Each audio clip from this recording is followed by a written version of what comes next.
And we are recording. And so let's begin with a prayer, and then we'll get started with Exodus. Dear Lord Jesus, thank you for the blessings of this day, for this section of Exodus and all that it has to teach us and inspire us with, the wisdom and grace and all of the power and spirit of your word at work in us to bring us the benefits of your redemptive activity on our behalf, and to warn us and keep us from those inclinations of our human nature that make trouble for us, as we observe in the history of Israel. So bless our conversation, our study this night, and bless those all the students, but especially those who are yet to present, for Jesus' sake. Amen. All right, everyone, we have a little change of plan tonight. Um, Daniel's not able to join us tonight because of crises at work. Whatever, I'm not sure what he does, but anyway, something not easy to deal with. So that's all right. So what we're going to do then is just work through what I had ready to go, and it's kind of nice for me to go first once again, and then we'll see what we can do working with Daniel in the future. Okay, so I wanted to start out with a look at these questions that the students had generated. If you notice the first one at 1623, still another question about the Sabbath. And the reason I want you to note that is because these students were not starting at Exodus 16. They had been reading through Exodus all along. So even with so much time spent on the Sabbath day already in Exodus, still a student is noticing and generating a question about the significance of the Sabbath. At 17, 8 through 13, interesting question. How do we know this really happened and that it wasn't magical? And so part of the answer to that question, not unlike Paul's witness to the certainty of the resurrection of Jesus in 1 Corinthians 15.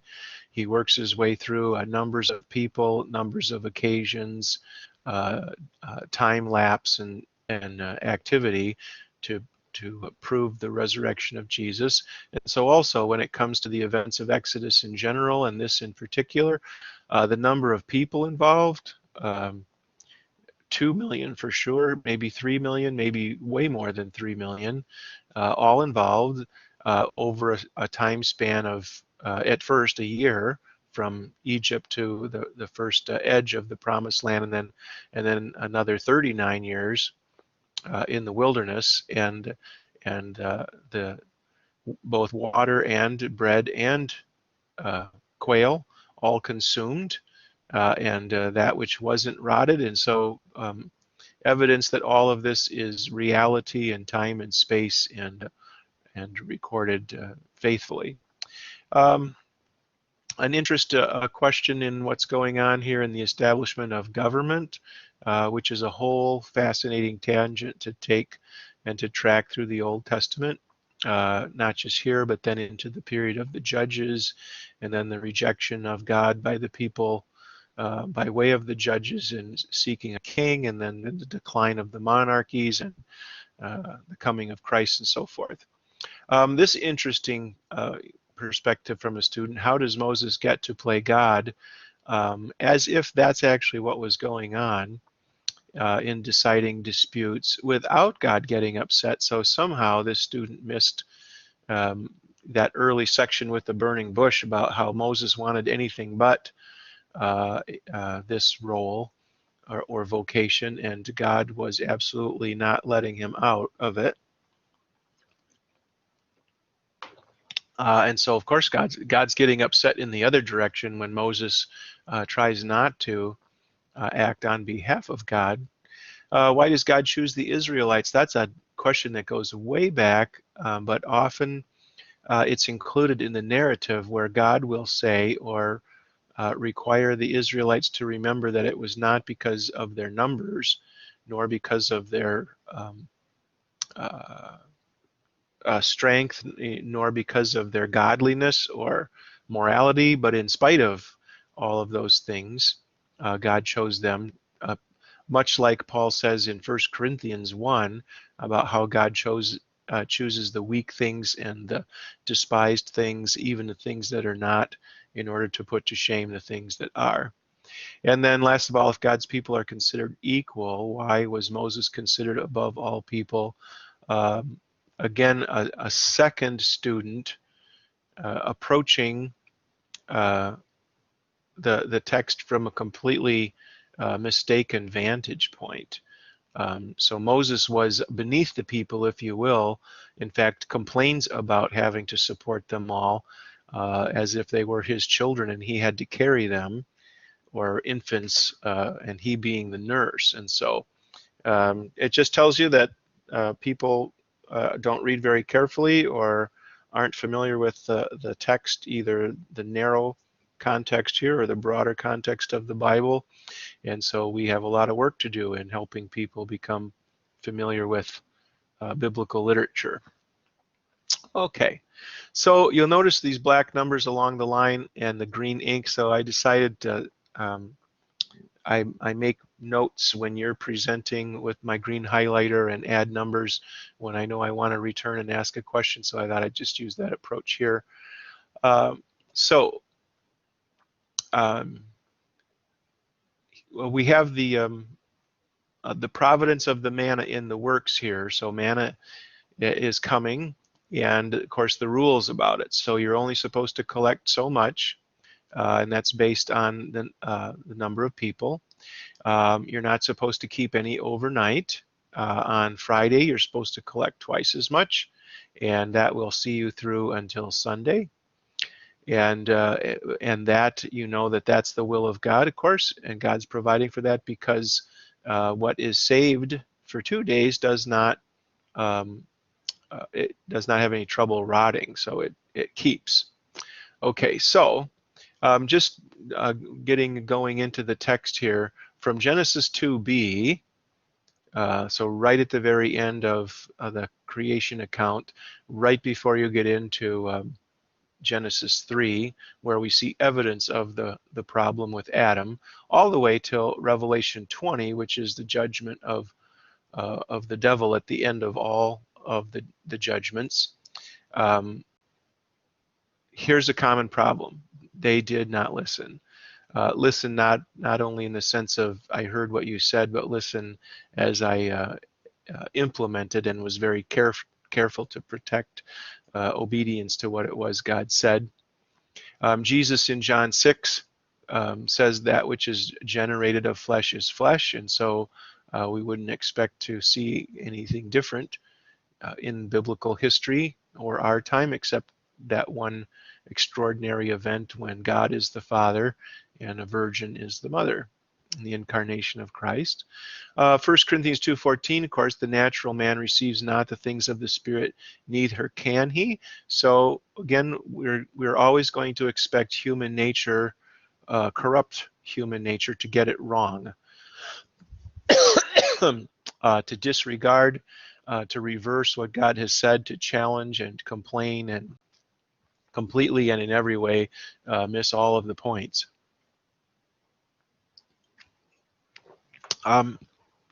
Also reference Romans 5:6-10, where you get those 4 terms that's used of human nature: weak, ungodly, sinners, enemies of God. And then Ephesians 2:1-3, it gets even worse. So not just dead, but the living dead and the walking dead. Dead in trespasses and sins in which you once walked.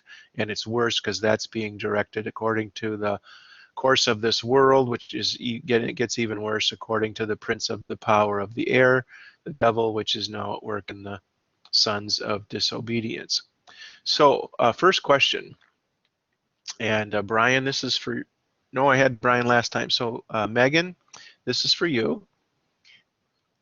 What would it take for you to always ask, learn, and comply with God's will? I asked this of my classes just this week, because they keep wondering, the students, why so many instances of human failure in the Old Testament, why that both the volume and the magnitude of evidence for human failure in the Old Testament. And so my response to that is this question. So Megan, what do you think? What would it take for you to always learn, ask, learn, and comply with God's will?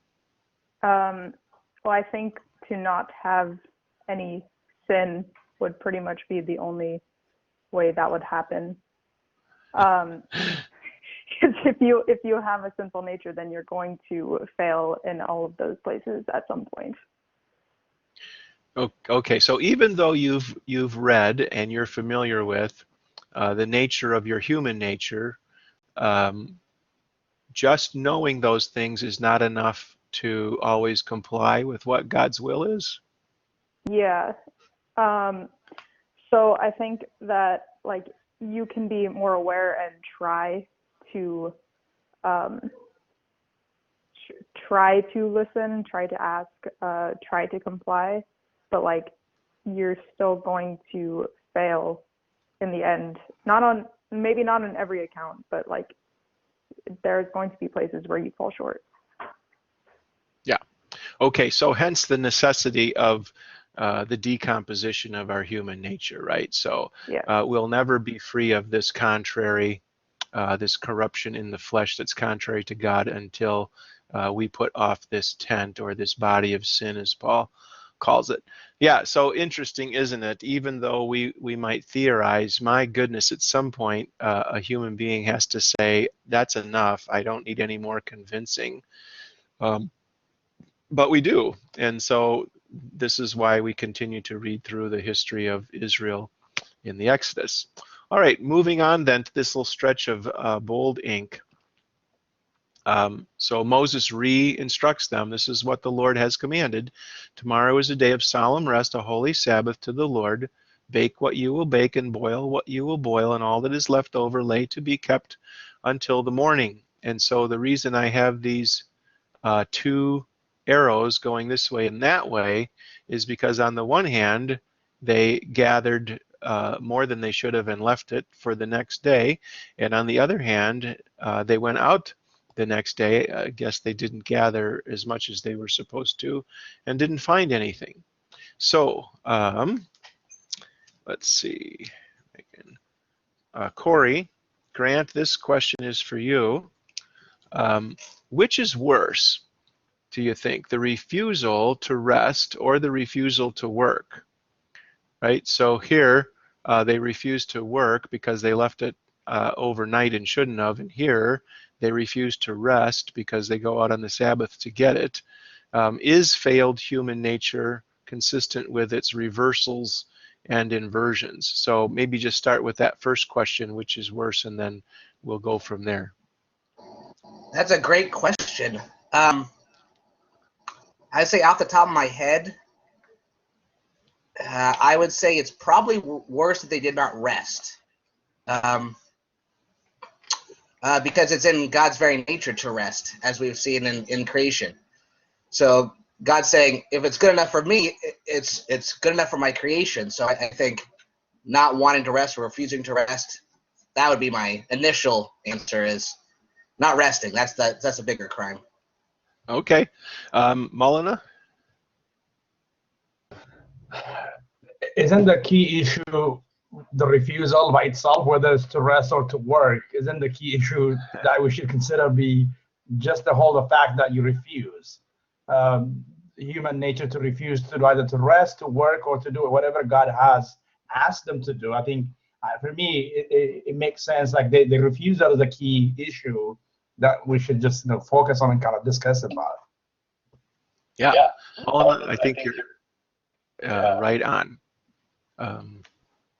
If you could turn your, there we go. Okay, if you leave your microphones on, then I get this crazy echo business. But so if you notice, class, Molina kind of noticed what was going on in the second question.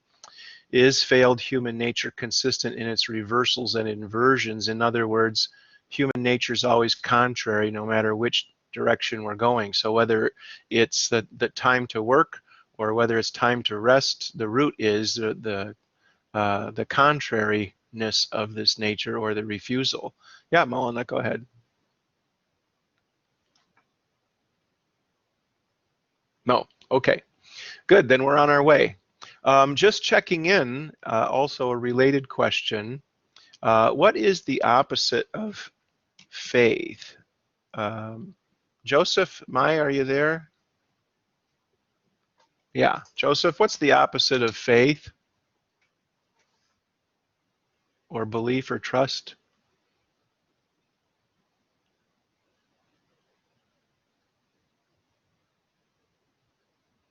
This is Jose.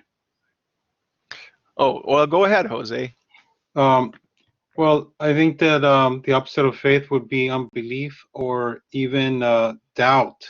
Doubt is kind of like in between belief and unbelief. So uh, it's it God requires a firm faith.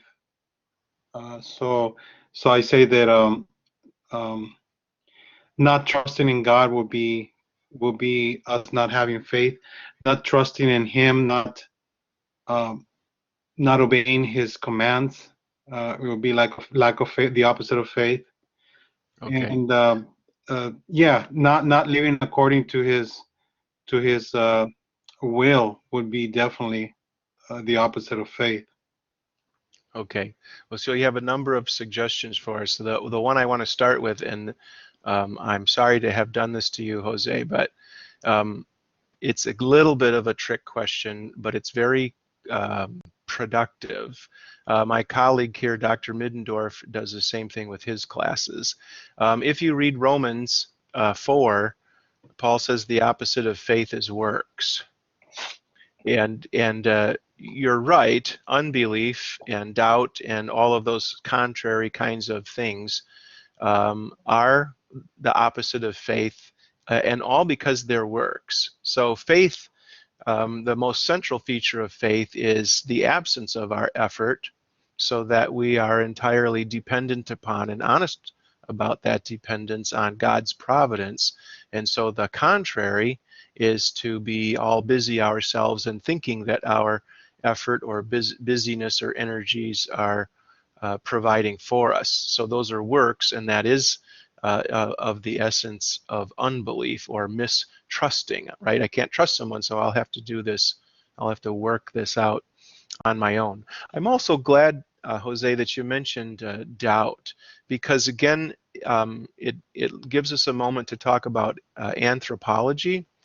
So if human nature is one-dimensional and there's just the person you see in the mirror and you treat yourself like a one organic whole, then you have a difficulty because doubt is a hard thing to be free of. And I've read plenty of instances where people have doubts, and so they call their whole Christian identity into question, and worse, they call into question their salvation and their eternal destiny. And in at least one case, a man named Louis Poyman, who edited an anthology on the philosophy of religion, was raised Roman Catholic, and as a teenager, when he asked the priest about his doubts, the priest said, well, you absolutely cannot be saved if you have doubts.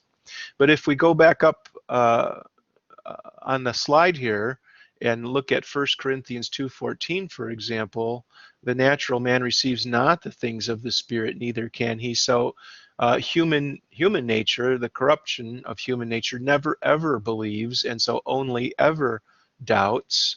The other passages, Romans and Ephesians, about human nature would agree, and that's exactly what we're seeing in Israel of the Exodus. And so Israel in this Exodus narrative is us. It's my human nature, king size, so it's impossible to escape the import or the nature of this nature, always ever doubting, and then add that complaining and criticizing and rebelling and all that. But that's not the nature. That's the nature that God forgives and covers with atonement. The essence of who we are is this regenerate inner person that the Bible talks about, that is always honest about its dependence, and so never ever doubting. So as a whole person, corrupt human nature but regenerate soul, you know, the doubt factor is going to come and go or be a little stronger or less strong depending on which nature is being provided for the most. Clarence, please. Testing, testing. Okay, Yep. so can we go back to that the Romans thing? Okay, so shouldn't we look at faith in the context of Christ? So faith is believing in the works of Christ, and then not faith. Faith would be not believing in the works of Christ, and therefore believing in our own works. And that's the context we should define this kind of faith, different from just faith in general, the technical term, because without the revelation we wouldn't have this so-called faith. With Mary's faith in believing that she was giving birth and Christ grew within her is my understanding how our faith gives life to Christ in us. So and then believe in his work. So still belief in works, but is it centered on Christ's works? Correct. Totality. I mean, it seems okay. Yeah. So the word as actually doing, you know, so faith comes by hearing, hearing by the word of God. So the word is doing a number of things at the same time. The word is confronting, you know, our human nature, our works righteousness, and our sense of having to be in control or our ability to provide for ourselves. It's confronting all of that and decapitating it, if you will. The law stops every mouth, and running mouths are a work too, and it inspires confidence, and so rest in the providence of God, which is what faith really is. Faith is the opposite of a work. It's something that God is working in you, 1 Peter 1 verse 9, who are kept by the power of God through faith, which is why Jesus always points to the disabled or the unable, especially children, as examples of that. So, yeah, Jose. Okay, so according to Dr. Mittendorf, I would agree with him to a certain, but can we say that the opposite of faith is God's work instead of our work? I think that might, because the I guess the product of faith is works. So I don't see how the opposite of faith would be necessarily works. Well, Wouldn't we have to? yeah. Wouldn't we have to distinguish or make a distinction? Well, the reason that Dr. Middendorf asked the question the way he does is twofold. One is because he's just drawing attention to what the argument that Paul is making in Romans. And the second reason is because human nature turns faith into a work. And so when you look at Reformed theology or evangelical theology, they treat faith as something that's a human production. So it's something that you do, that you construct for yourself on the basis of information that you make decisions about, which is why they don't baptize children, and they don't really consider that you're a Christian until you, you know, exert your will. And so that's why it's so important in a culture that says you're the person that collects the materials and manipulates those materials, and so construct your faith, and it's your construction of faith that meets God's expectation, and so in that way you save yourself. So it's just a really important starting point to jar our thinking and confront the culture that Christianity is trying to work in the midst of. Hey, Brian, go ahead. So I follow what you're saying as far as Romans 4, the opposite of faith is works. You mentioned earlier something about central feature of faith is, and I wrote this down, absence of our striving.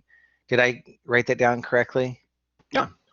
Okay, because what's going through my mind, and maybe it's just a simple, I just need to have it explained. I think of the verse that says faith without works is dead. And so I think about our participation in faith. Can you elaborate on that a little bit? Sure. And this is interesting. One of many interesting dynamics about biblical theology and God's way of doing things is that we make distinctions without separations. And so you could say, what is it that makes a fruit-bearing tree a fruit-bearing tree? Well, obviously the tree cannot create itself or make itself do what it does. So on what basis does a fruit-bearing tree exist? Not by its own works. It exists as a creation of God, which in every way, from sunshine to soil to the botany of the fruit tree, all of those processes and how God provides for them in His creative work, in His universe, that's how it's a tree. Now, is it possible for such a tree to not bear fruit, thus constructed? And so that's why the two things are inseparable but distinguishable. And so the Bible will do this too. One question is, how do you become something? The second question is, how do you know you are that thing? And so God provides the fruit or the product of His creation as a material witness or evidence of the fact of the creation itself. And so that's the dynamic back and forth between faith and works. And that's also something that requires faith, is to not mix up the product of God's activity, the fruit of God's activity, which flows from God's creative work in you as a regenerate believer. Does that help? A little bit. I still feel a little bit foggy about it. Okay, well let's hang on there, and if the All fog right. endures, then we'll revisit it before we're all Okay. done. Okay, Lucas? Hey, thanks. Hey, question I was chewing on a little bit. Or do we also need to make a distinction with the works, faith, dichotomy, with pre-conversion, post-conversion? And we have a regeneration of the will when we're, saved according to our confessions. And I guess I just want to hear your thoughts on where does the regeneration of the will post-conversion fall in the concept of faith and work? Yeah, that's a good and helpful question, and what you're calling us back to thinking about, Lucas. And I wish you guys were in a room with a whiteboard. It would make this easier. But this is where the biblical anthropology, becomes essential, because the idea, if a human being is one-dimensional, in other words, there's just this single organism, human being, then we're stuck with this language of at what point do you get a regenerate will, and how regenerate is it, and what's the evidence of that, and that sort of a thing. Where the biblical literature speaks in terms of two natures diametrically opposed to it. So the nature of the flesh is always ever contrary, every intent of the thought of the heart, only evil all the time, and that doesn't change. The only thing that might change about it is that in the presence of the law, it is muted, if you will, or at least restrained. At the same time, then, as soon as the word is at work in a person's life, there is the regeneration of the inner person, and that inner person is completely on board with or consistent with the will of God. And so what you see then in as you watch the whole person is this conflict or competition for dominion.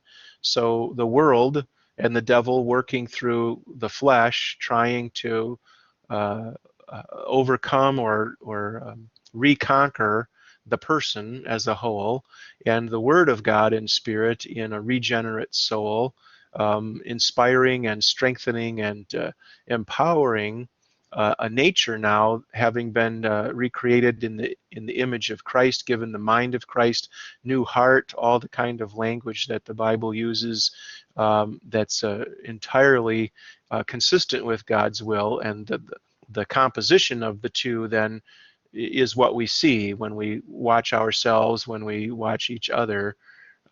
So the regenerate will is always there from the time the Word is at work.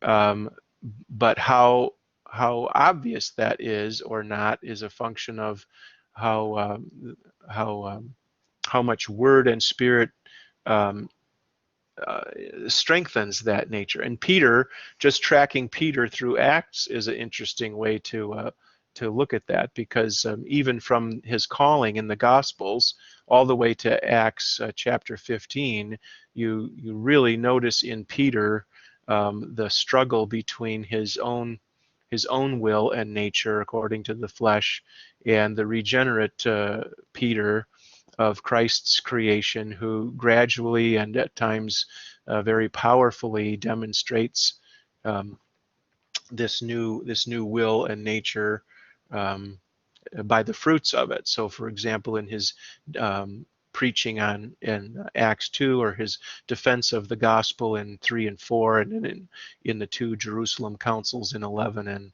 and 15. So, thank you, David, please. Yeah, I'm kind of wrestling with some of these questions regarding regeneration. Now, in the Old Testament, they weren't born again or regenerated, given the Holy Spirit in the same, at least in the same sense that we are now under the New Covenant. So I'm kind of wondering what set apart the men and women of faith in the Old Testament. And I'm thinking, obviously, it was the faith, which was a gift of God. That God did change their hearts. We see the Holy Spirit coming upon different individuals. But I guess what is the difference between the Old Testament faithful person of God and the New Testament, and kind of wrestling with regeneration in the New Testament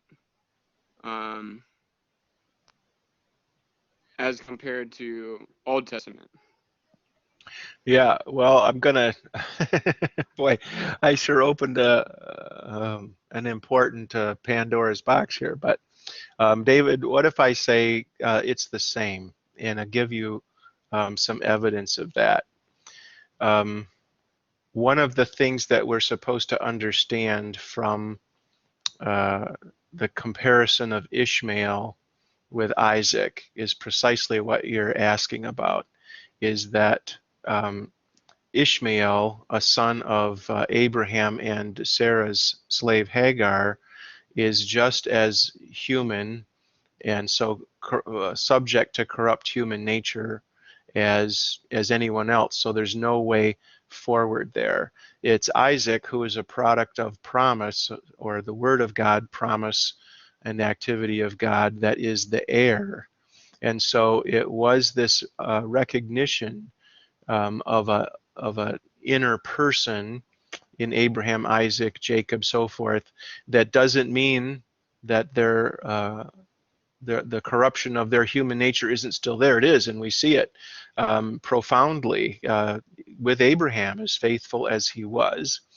But there's this other dimension, that maybe that's the best way to put it, of all of these Old Testament figures. David is a colossal example, that this other dimension exists, even though it didn't exactly talk about it in the same terms, and yet they're there. So in the New Testament, when the New Testament talks very freely in the language of generation or regeneration, so you want to think about John 3 and Jesus' conversation with Nicodemus. And by the way, because you mentioned born again, that phrase born again never actually occurs in the Bible. It's a sad, careless, really, translation of a phrase that actually means generated from above. So generation having to do with our genesis, actually what we're made out of. So more akin to conception, and from above, meaning from God himself, which is where Isaac came from, which is why Jacob was chosen, not Esau, and all those kinds of things. So it's all there in the Old Testament, but we're kind of seeing it king size in comparing one person to another person, rather than seeing, well, and seeing both at work in the same person. So if we can go with that for now, we got a lot of semester ahead of us. Maybe we can work on this some more. Corey, please. Yeah, just real quickly, good conversation. But yeah, I thought about John 3 and the term born again, but as you said, generated from above. And I think it plays into this discussion because you can't be conceived. You don't get to be conceived. You didn't have a decision in it, and you don't have a decision to be born. A baby doesn't decide when the baby's going to be born or when it's going to be conceived. That's a work outside of itself.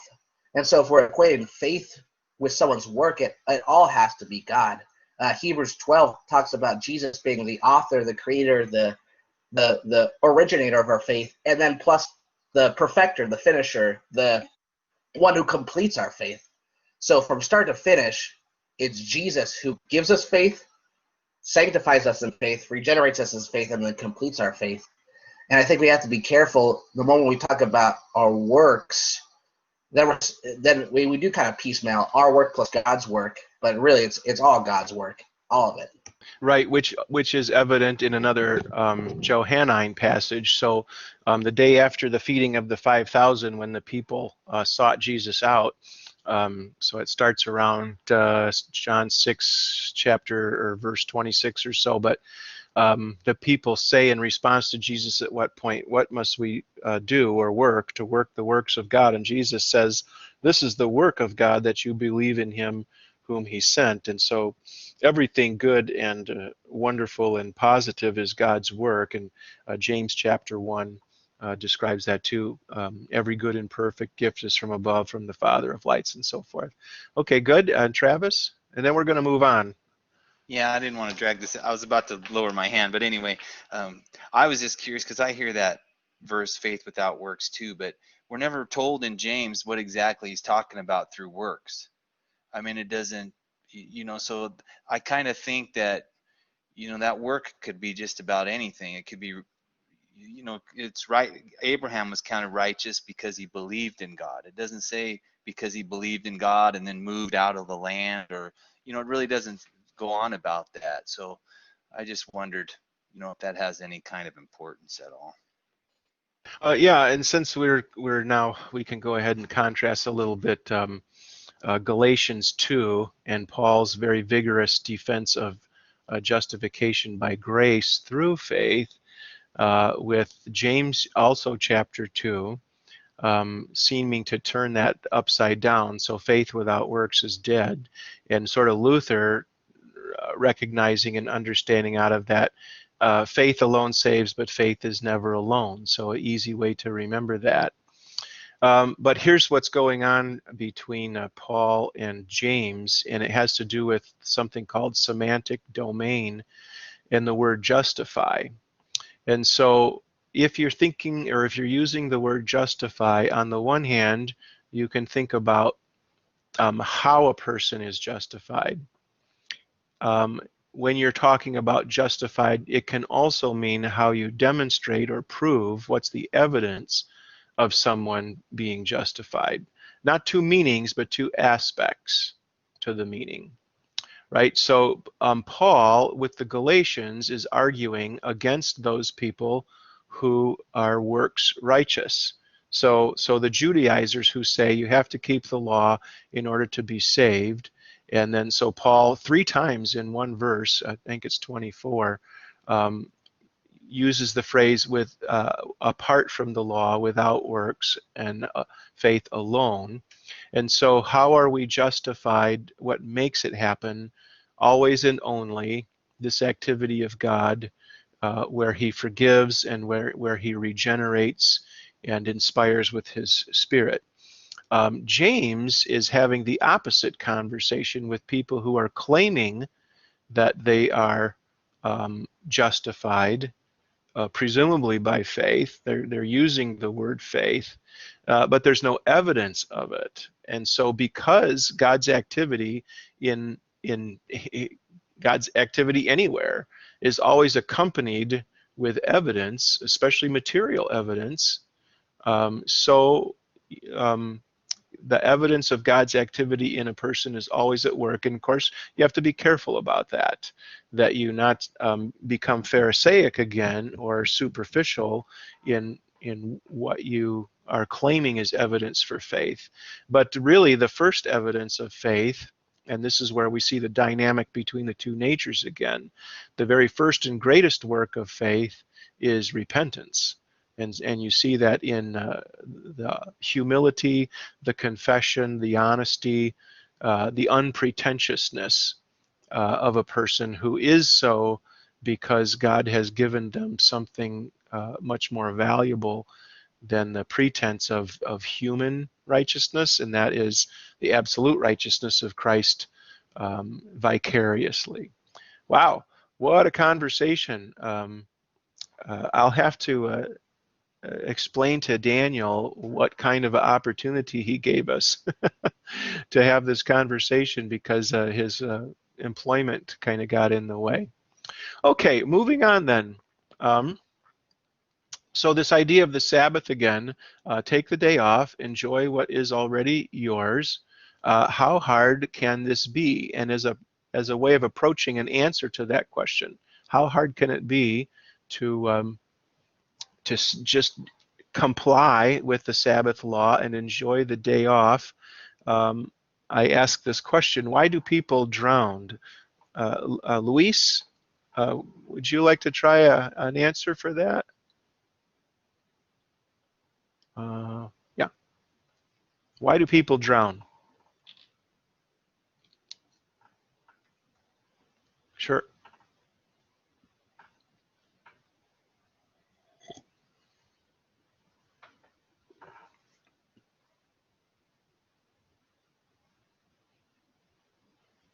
You can you can type it, Luis, if you're having trouble with your audio.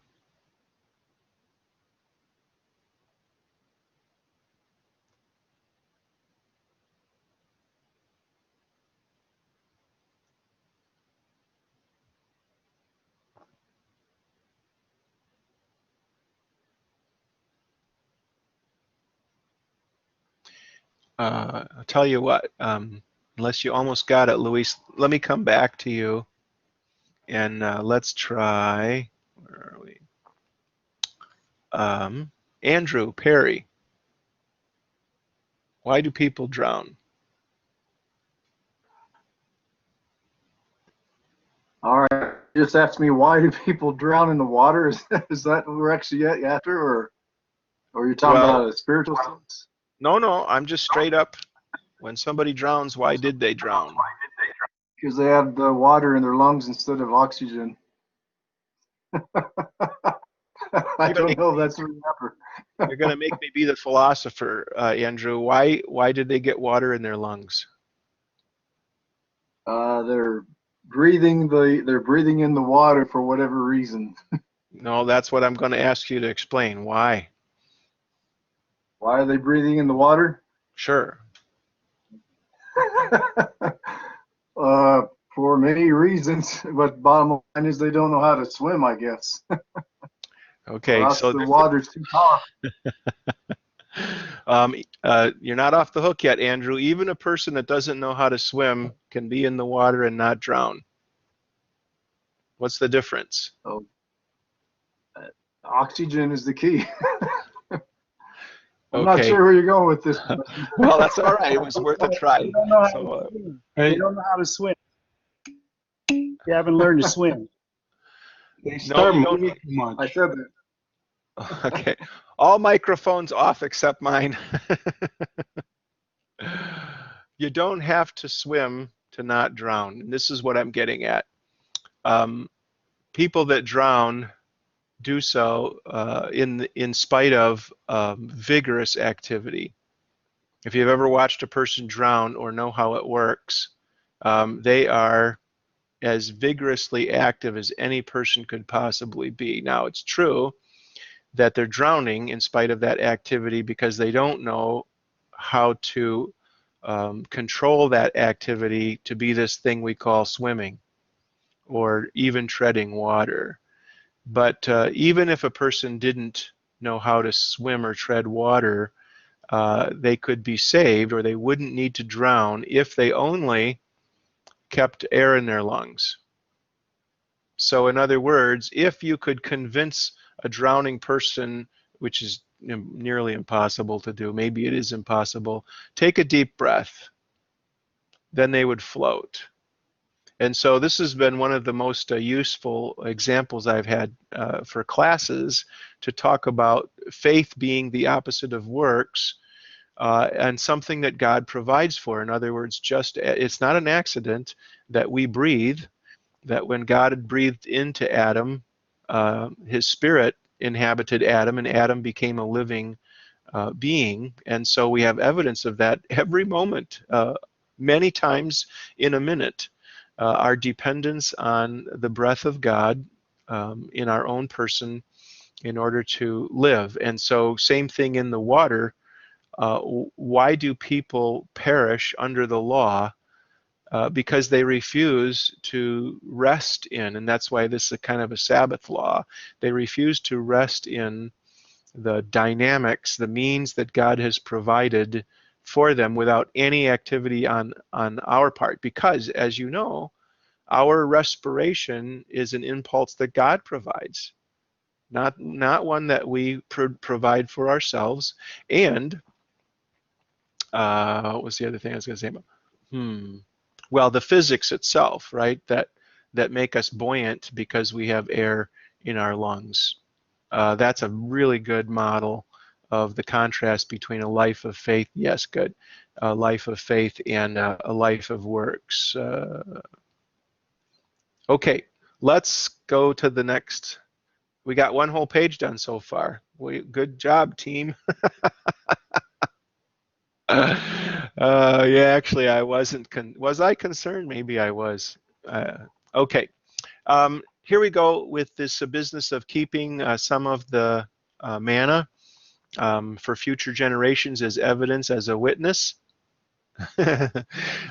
So let me see here. Gregory, how effective or helpful is a memory tool, in this case, a jar of manna in an ark in the tabernacle? Do you have a comment on that?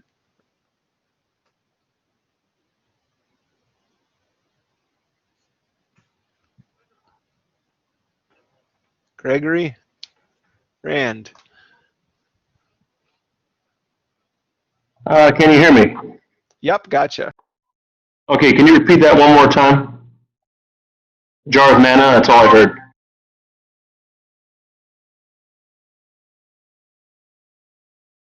I can't hear you. Yeah, here we go. How effective or helpful is a memory tool, in this case, a jar of manna in the ark? A memory tool? Oh, yes.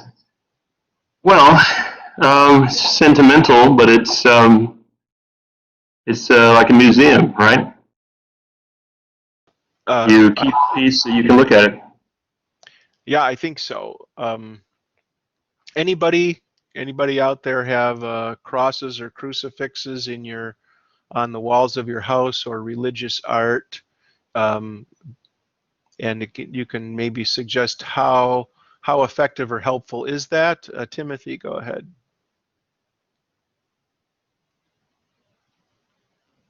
Sorry, take a second for my audio to get on. The Israelites had a lot of memory tools. They had, of course, the Passover, and then the Ark of the Covenant, and then Joshua told them to put those stones in the Jordan River to remember, but they seem to have forgotten. So I want to say it wasn't so effective against our terrible sinful nature. I mean, I've got crosses all over my house. I still sin though.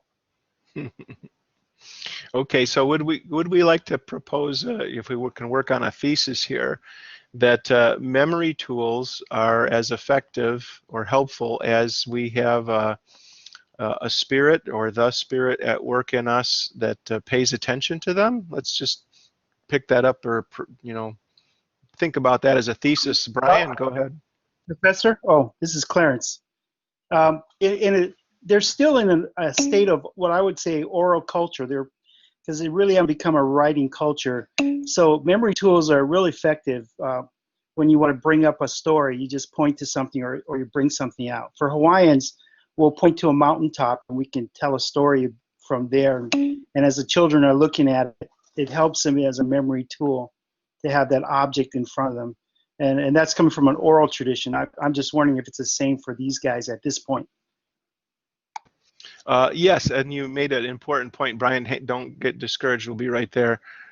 Is that it does take someone who's living in that oral tradition. In other words, someone under the influence or with the influence of the word communicated, who is directing the minds and hearts and consciousness of others to that. So in other words, somebody reminds Israel, why are you thinking about going out to collect manna on Saturday when you know that God provides twice as much on Friday, and here it is in the ark? Or at different points, Israel seems to think or act or talk like God's absent from them, when we know very well this pillar of cloud and fire is right there. But it takes someone affected by the word to say, look at the cloud of pillar and fire. How can you wonder where God is, or the tabernacle in the midst of us, or the cloud over the tabernacle? And so maybe in another way you see this when the spies come back from Canaan, and they have this pole with this giant cluster of grapes on it, and it's Caleb and Joshua who not only point to the fruit of the land and saying God is doing what he promised, but also point backwards and say, look at all of the evidence for what God has done. So memory tools, absolutely, including the Lord's Supper for us, and baptism and absolution, but about as effective maybe as there is a person inspired by the word and spirit to draw people's attention to them. Okay, Brian, please. Just as a modern application, the ministry marketplace element that I used in Palm Springs was a Christian art gallery. And just by training, we would create faith art that would point to Christ and the gospel, and opened up to a secular community that, in large part, 65% identify as homosexual. They're big in the arts and design and in the interiors. So they would come into the doors often, and just the visual imagery prompted so many awesome conversations, because we just live in a culture that has all kinds of different iconic representations. And so I think of the Israelites, I think when they got out of Egypt, even just Moses, doing the tabernacle, and I think of Aaron, and even just the sense of a fashion designer that had to be present with them, inspired by God to create his robe. And so when you talk about the effectiveness of memory tools, even in marriage, I think of our wedding rings. So I was just wanted to share. Yeah, thank you. And actually, I'm going to put us on break here in just a minute, but what you're sparking us to think about is also like the parables. So all of creation is witness to God, and Jesus often and regularly pointing out realities in nature that are parallel to or indicative of what's going on in our lives. And you have a great example there with that work. I thought of another one, but now it escaped me. But anyway, we're 5 minutes overdue for break, and it's important that we have one. So everybody, I'll see you back here at 5 minutes after 7. Thank you.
All right, everybody, welcome back. So now moving on down to chapter 17. Just a little quick note here, because it's not apparent, and I don't know why it would be. I wouldn't expect people to know this difference, but some questions I've had in the past about the wilderness of sin, like that's a wilderness where sin is especially prevalent or problematic or something, but that's the difference between the Hebrew and English. So the Hebrew word for sin is not sin. And so the name of this place doesn't have anything to do with what we think of in English when we see the word sin. All right, so nothing new here. There's no water for the people to drink. Therefore, the people found fault with Moses and said, "Give us water to drink." And Moses said to them, now this, we talked a little bit about this last week. So the two layers here, why do you find fault with me? And why do you put the Lord to the proof or to the test?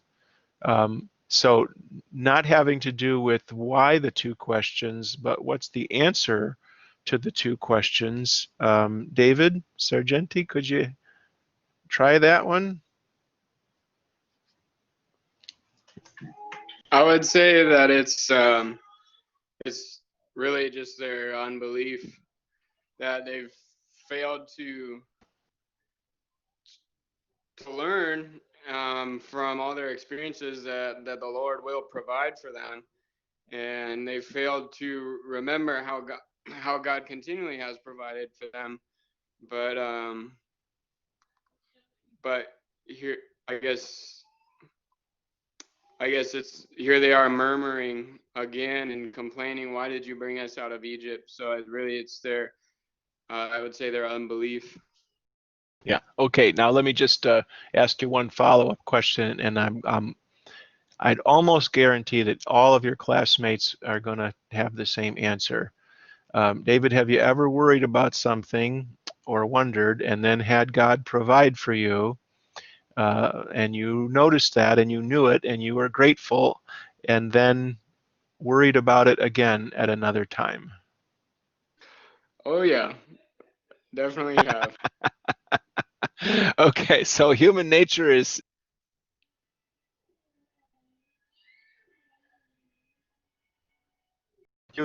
what it is, and their complaint, actually it's a demand in this case, and Moses' questions are punctuating that, and it needs punctuating.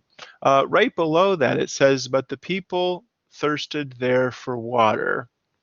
And I wanted to kind of relate this to John chapter 4, Jesus and the woman at the well in Samaria, and ask, can I ask Travis, what is the water that the people are actually thirsting for? The water that would actually solve the problem?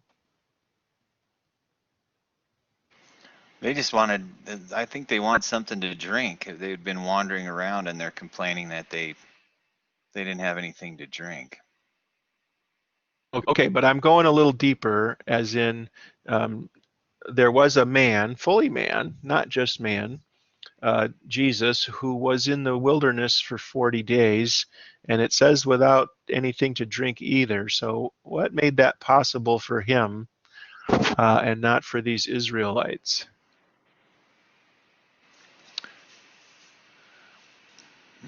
Well, his belief that God was in control of his situation, Jesus' belief in God for being in control, Good. And how probably is it that took his mind, kind of took his mind off of it. He didn't worry about that. That was not something on his mind. However, the Israelites are just leaving a place where they were probably fed and had water and had these things, and so it's on their mind that they had these things, and they're going out into the wilderness, and automatically they don't have it, so they start to, it's like a panic.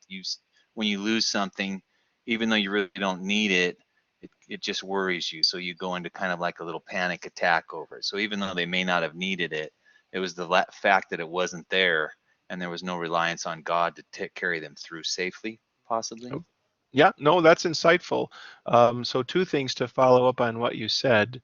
One is the difference for Jesus, of course, in the wilderness is that he was imbued with I mean, his nature was also the Word of God. He was inseparable, human nature from divine nature. And so the Word of God, that is what produces faith, was ever present. And I wanted also, what I mentioned, the John 4 and the woman at the well, Jesus says to her, if you drink the water from this well, you're going to get thirsty again.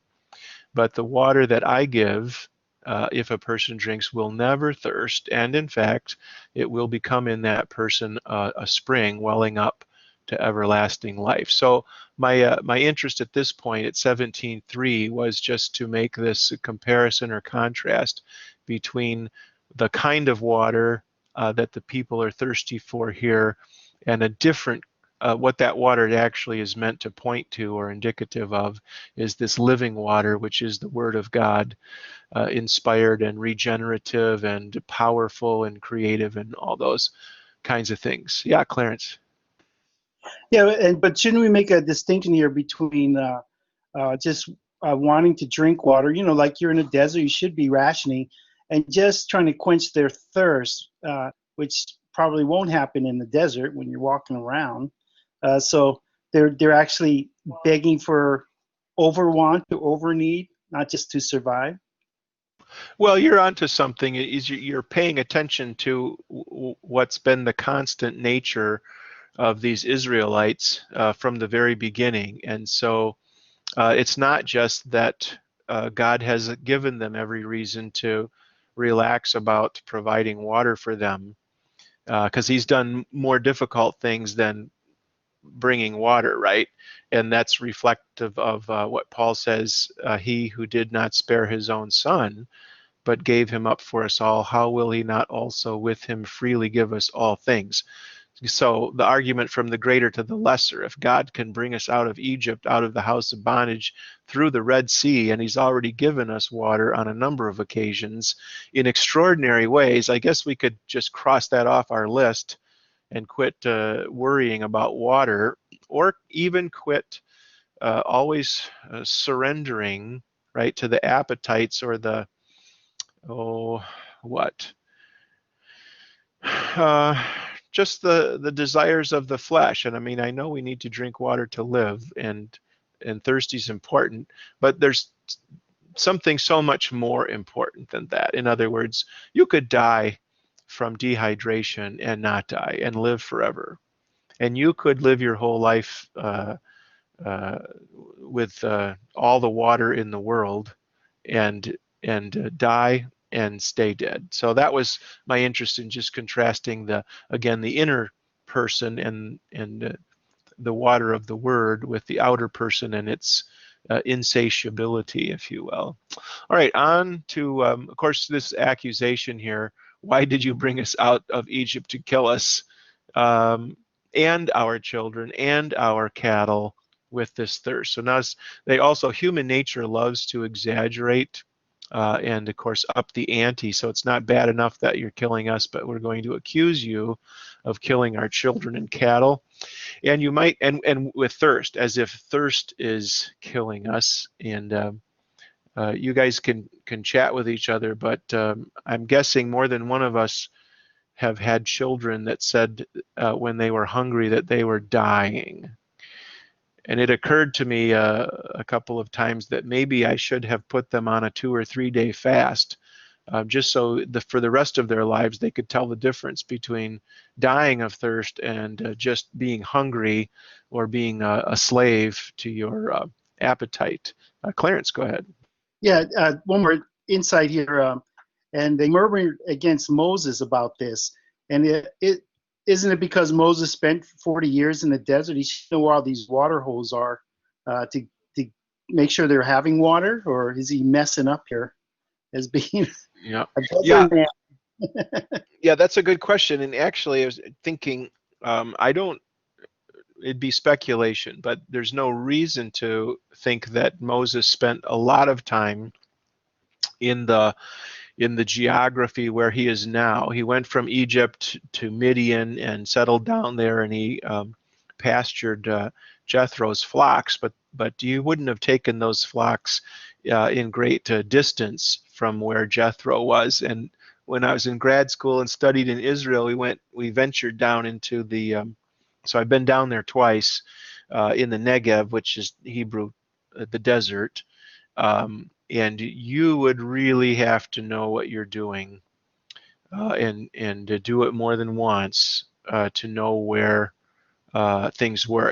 And there is water out there, and we found a couple places, but boy, pre GPS and maps and all that sort of stuff, man, that would be tough. I just think it's that Moses, like pastors in a congregation, right? He's the obvious and most immediate target. And so when the people are almost ready to stone you, uh, you're in good company. So that brings us to 17:4. So there's no there's no mention in the narrative. Yeah, I was a vicar once too. There's no mention in the narrative that people say, hey, let's get some stones and stone Moses, but here's Moses' reflection on what's happening. They're almost ready to stone me. And so I wanted to ask, and let's see, Carlos, if you would, how important is this description of Moses, that the people are almost ready to stone me? How important is that description as a reflection of the magnitude of the kind of the attitude or disposition of the Israelites? In other words, yeah, go ahead. Yeah, I can hear you. Please finish your words. Okay, I didn't want it to be a confusing question, but how important is it for us to really understand what Moses is dealing with here, or the nature of these people? Well, I think so that Moses was clearly and sometimes tired about the memory and gratitude of the human nature, because it's short and treacherous. So I think also that the fatigue of his journey, of the journey of the people, produced that their sense of security returned to the self-confidence instead of the trust of divine provision. Yeah, good, very good. Thank you. Okay, and so moving down, so here's the solution the Lord provides for Moses. So pass on before the people. Notice evidential, so the people don't miss how the water is coming to them. And take your rod, of course, and I will stand before you there. So notice the Lord is present visibly, and Moses is present visibly. I mean, this is as evidential as any scientist could hope for. And so we have a very powerful evidence of history here taking place. And then he says, you shall strike the rock and water will come out of it. Now, it's interesting because if you know the narrative later on, this is going to make trouble. And we'll talk about it when we get there. But later on, the Lord tells Moses to speak to the rock, but he strikes the rock, and contrary to the Lord's command. And of course, that made trouble for Moses. But just a moment about this rock, because the narrative says, I will stand before you there on the rock at Horeb. And in 1 Corinthians 10, Paul mentions he's referencing the Exodus and Israel's history as an example for us, and he includes the Lord's presence there, and he said, and the rock that followed them, that the water came from, and the rock that followed them was Christ. And so you can actually go back in rabbinic literature and find this tradition that says that it was the same rock actually that followed Israel on their journeys as a kind of a well, anyway, God was present in the rock, and that he stayed present in the rock and kept moving with Israel. All right, so here the naming of things. So historically speaking, and we're going to look at what a banner is all about tonight yet, but the names of everything mattered historically speaking. Even that practice of Andrew having a son, and so names him Anderson, and you know how that all works. And I don't know about how many other cultures have that same approach. But for most of history, names weren't arbitrary, they were substantive and indicative, and so you see that here. So the name is given that this is the place where Israel rebelled and was contentious. So because of the fault finding of Israel and because they put the Lord to the test, saying, and here's this evidence, is the Lord among us or not? Well, I don't know how you could miss the presence of a pillar that's on fire or that is a cloud all day. And I just spoiled question number 9. So how could the Lord not be among them with pillars and tabernacle? If they can see that he is, why are they so antagonistic? And you know, the answer is the same as we're getting all really semester long. This is this just pounding away on the nature of our human nature, and to try and impress on us just how treacherous and deadly our human nature is if we're not you know, remaining alert about it. Okay, next page here. So they come to the Amalekites, and there's war. And so Israel at war with the Amalekites, and here's Moses, Aaron, and Hur go to the top of the hill, of course, a safe place and a good vantage point. That's probably the more important part. Remember when in history when commanders used to be there with their forces in ancient times at the head of their forces, and then in not so ancient times, at least there, present and looking for a good vantage point by which to direct their forces. But there's this really interesting dynamic. Whenever Moses held up his hand, Israel prevailed, and whenever he lowered his hand, Amalek prevailed. And so I'm going to start over with my list again. Let me go to, let's see, Baron. Why does war work like this, at least in this narrative, at this time in history, this battle? Why do you think it works like this?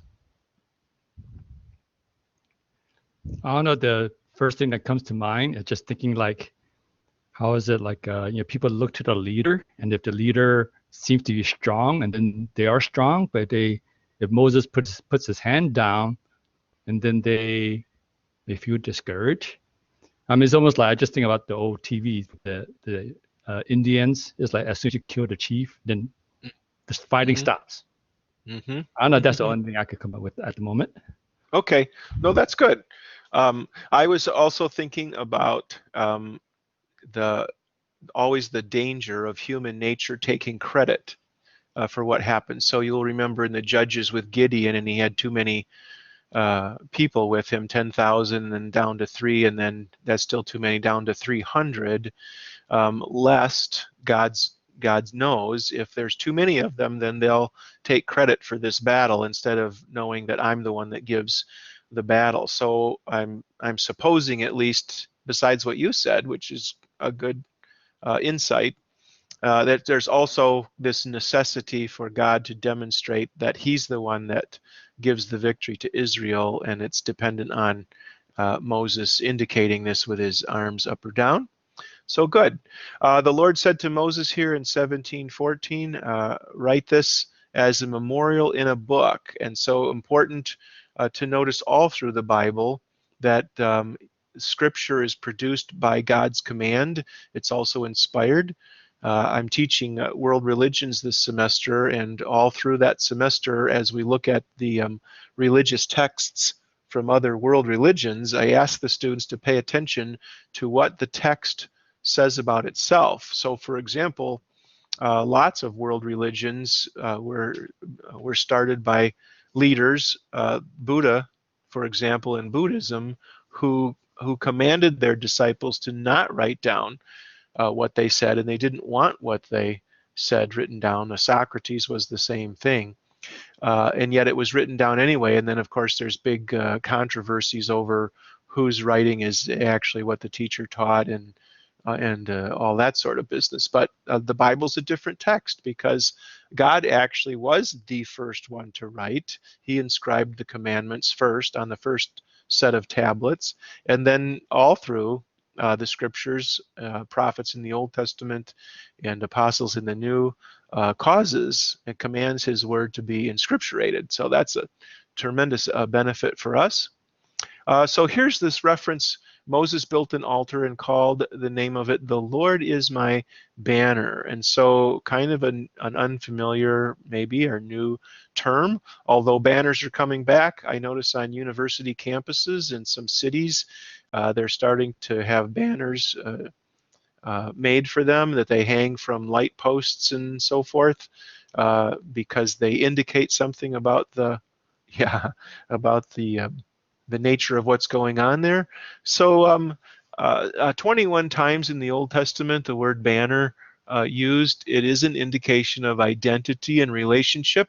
And interestingly enough, Song of Songs it occurs often there, and is maybe the most illustrative of what a banner is about.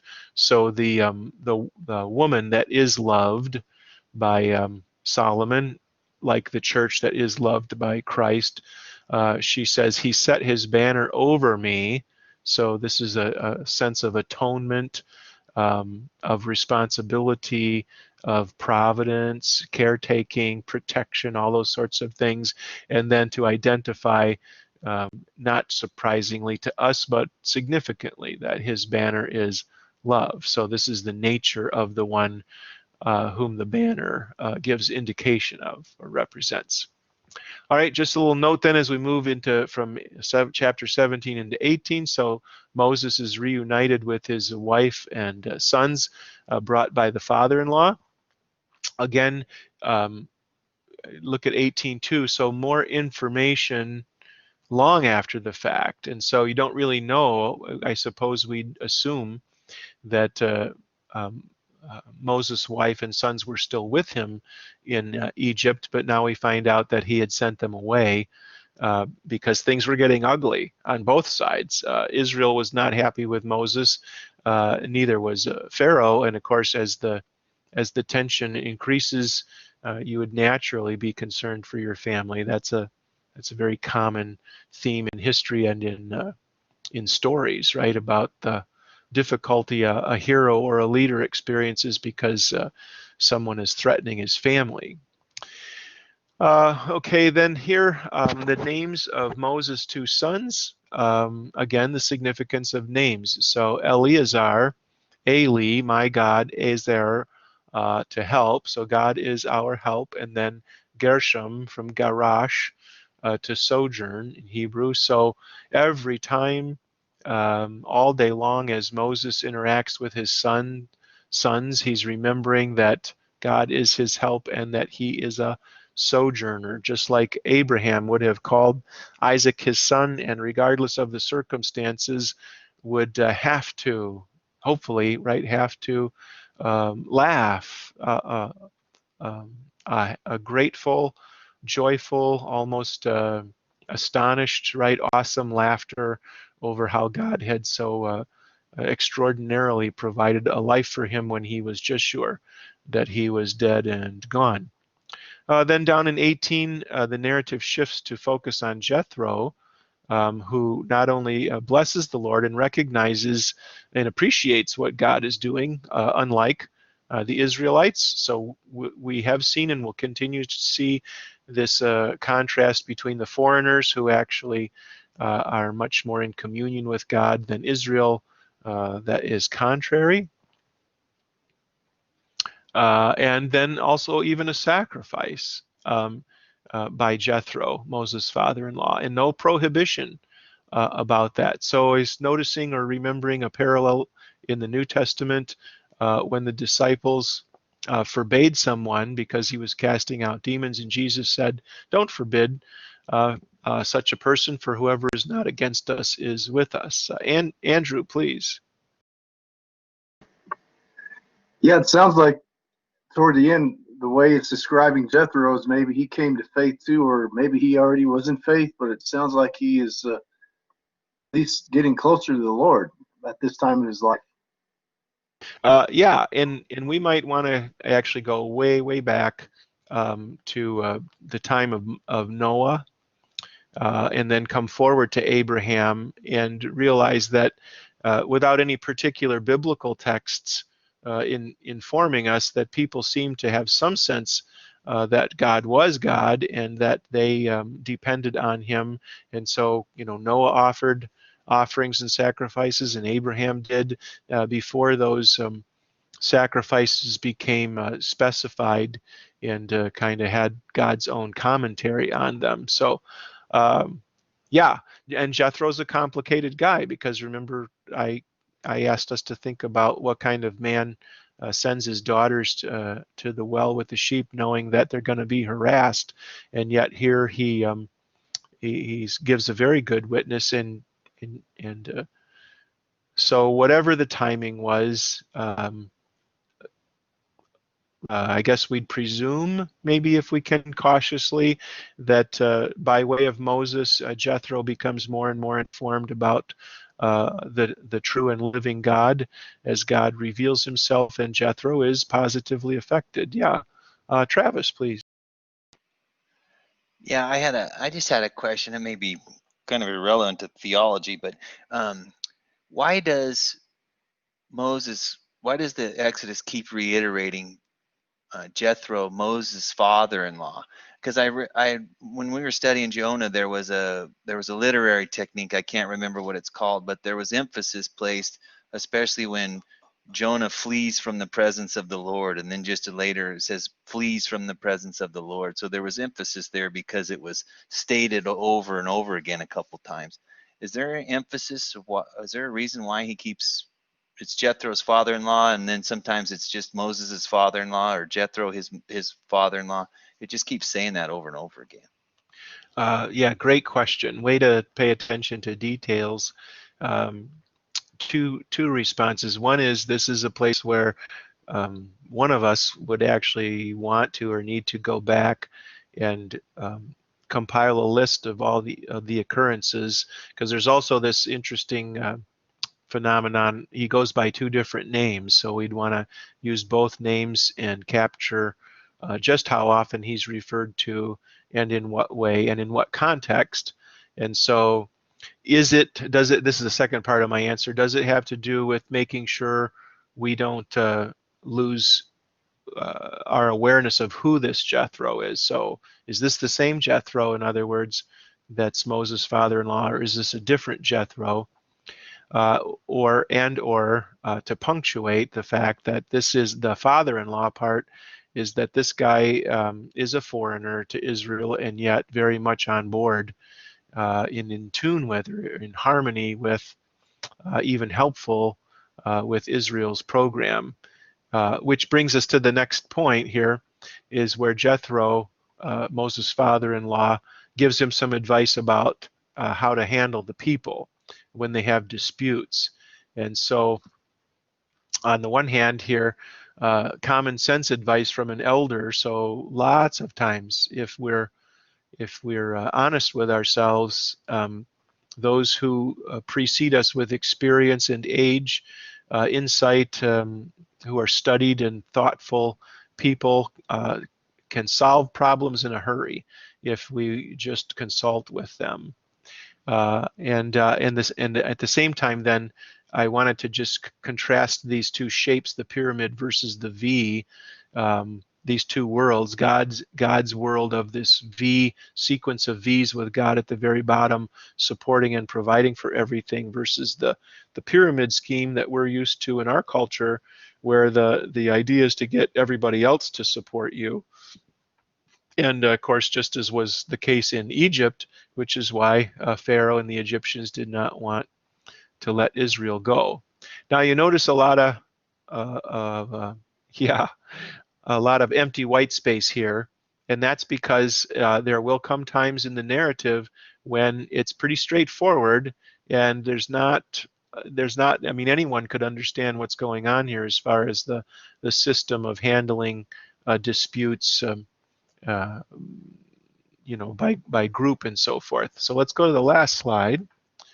And so movement, and so as I was mentioning, it's good to have some art if you can sometimes. And so here they come on the third new moon after the people of Israel had gone forth out of the land of Egypt. On that day, they came into the wilderness of Sinai. So third new moon, so we have 3 months on the move, having come out of Egypt, so that another evidence of the historicity of the narrative, and so we can track a timeline here, knowing what's going on. And so this is 2 things going on in this picture. So this is St. Catherine's Monastery. The entrance is there, like that. And inside here, as I showed you earlier in the semester, that photograph of the burning bush with the fire extinguisher there. And then in the background, of course, to get a sense of how wildernessy this wilderness is. And so if you're climbing to Mount Sinai, you head this way out of the monastery and keep going. So Mount Sinai will be way off to the left here. But if you have a chance to get there and visit, it's a great place to stay for lots of reasons. And if you want to, you'll sign up, and they'll get you up at 3 in the morning, and a guide will lead you in the dark up to the top of Mount Sinai, and you can watch the sunrise from there. It's a fantastic experience. And if you're not sure-footed, you can pay a little extra and ride a camel up and down, and that's a great experience by itself. They're fantastic beast to ride on in lots of ways. You should definitely do all that if you get the chance. Okay, so then a reflection then about how this has been going. God says, you shall tell the house of Jacob and the people, you have seen what I did to the Egyptians and how I bore you on eagle's wings and brought you to myself.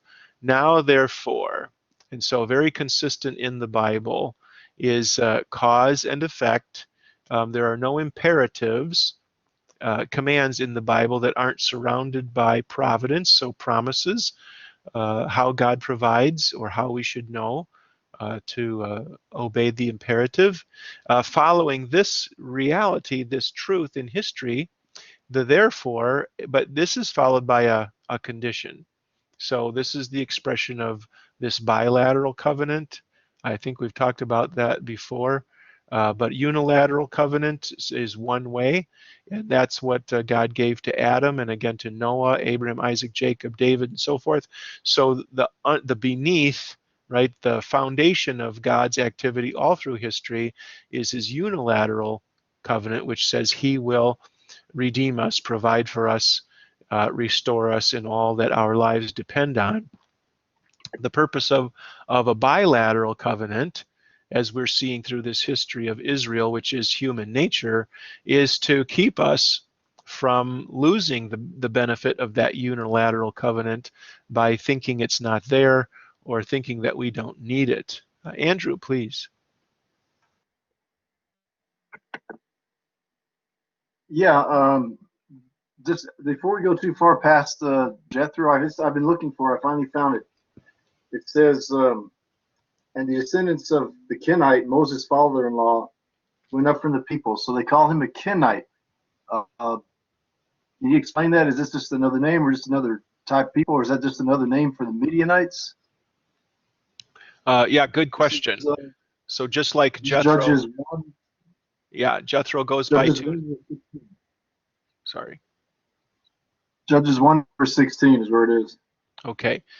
So Jethro has 2 names. The other is Ruel, and then a Midianite, but also a Kenite. It's likely, without doing the research, but my guess is, not really a guess, but Kenite is a subgroup. So just like you have Levites, a tribe of Israel, so Israelite down to Levite, down to a subgroup of, Korah, or the Danites, or so forth. So that's likely what it is that Kenite is a subgroup, subcategory of the Midianites. Yeah. And the other name is Raul, right? Right. Yep. I find it too. Okay, thank you. You're welcome. Okay, so anyway, back to this bilateral covenant. And then let's come on down to 19:8. So all the people answered together and said, all that the Lord has spoken we will do. And so my note here that that's the right answer, of course, to be sure. But then I'm just, I had the same question about Adam. Would things have been any different if Israel had been honest based on their very consistent past? Or is cheap talk just another manifestation of the nature that complains and accuses? I'm pretty sure you all know the answer to the last phrase here. But I'm just wondering here, if you will wonder with me, think back to Adam, and if when God said, Adam, where are you? And the conversation proceeds, if instead of blaming God and Eve, Adam had said, this is all on me, you have every right to judge me because I failed, because I tried to usurp your authority. I created law that you did not give in order to uh, kind of impersonate you over Eve, which is not the relationship at all. God be merciful to me, a sinner. What would that narrative have looked like in Genesis if that had been Adam? I couldn't help wondering that here again. And part of the reason for my wondering that is in, especially in those 15 years in the parish with marriage counseling and family counseling, if you've had some experience with this too, or even in your own life with your own family, how the dynamics change when just one person, or especially if more than one person, is very honest and forthcoming with a confession and the seeking of grace or mercy, forgiveness, and how that changes the whole dynamic of the conversation as it proceeds. So you get away from accusation, criticism, grumbling, as was the case with Israel, and you get into collaboration and compassion and a mutual providing for one another. Okay, and then, so now we're going to be on the move again. So here's the word of the Lord by way of Moses. Be ready on the third day. For the third day the Lord will come down upon Mount Sinai in the sight of the people, and you shall set bounds around it. And we'll see this referenced a couple of times again. And so this begins the Sinai narrative, and a lot going on here as we work our way, especially to chapter 32. And so just reflecting on, of course, the architecture of church buildings has changed a lot in the last century. But historically speaking, the reason for elevating uh, the chancel and having the altar, especially so more and more, actually from outside, right? So from street level upstairs into the church, and then stairs up again towards the chancel, and then the altar railing, uh, like we talked about memory tools, right? So we're remembering this narrative in Israel's history, and hopefully remembering the narrative that warns us about our human nature and its disposition and the peril that puts us in. So that's a lot of work tonight we did together, class. Well done. And unless somebody has some questions or comments, I'm ready to call it a night, but I'll stick with you till 10 till if you want.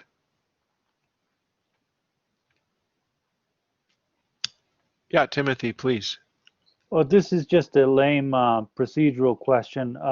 So then we're just going to go ahead with the next section on Monday, right? We're not going to, or are we?